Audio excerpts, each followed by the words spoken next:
Took out the lower intake because the gaskets were shot. I should have recorded the process. Not very YouTuber of me, but part of the reason why I didn't is because these tabs, those are my nemesis. This is where the lower intake sits. The gaskets were shot. Have to clean that up. All around here.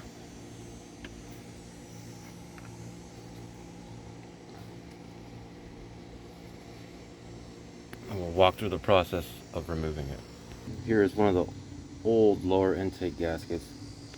When it sat in this, when it sat in here, it was flat. That you can see pretty raised, whereas that one was flat. So a lot of air and crap leaking through there. So that's the underside of the lower intake. Here's the upper. No gaskets in here right now, but then your upper intake gaskets go here. My old ones, they weren't, or the driver's old ones weren't too bad.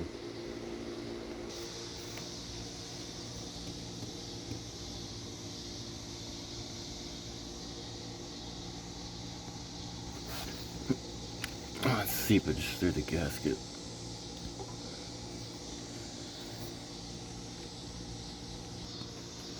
Clean that lower intake up a bit.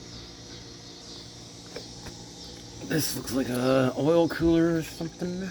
Oh yeah.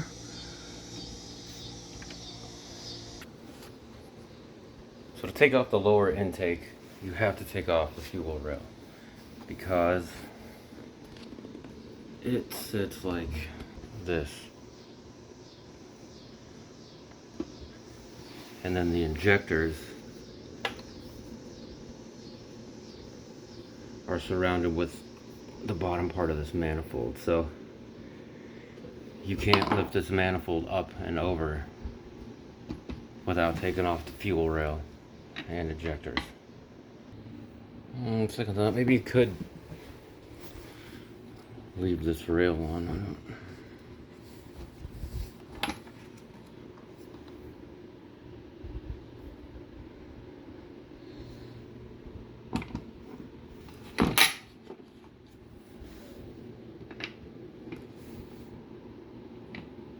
I don't know.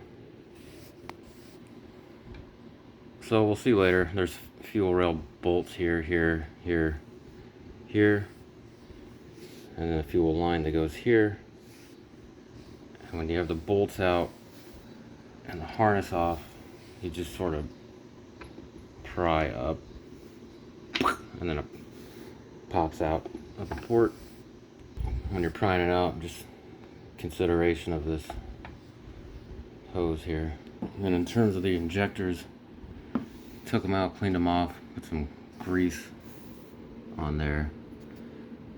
This rail didn't come out with the injectors in it. Some were still stuck in here, and there was all sorts of crap in some of these ports.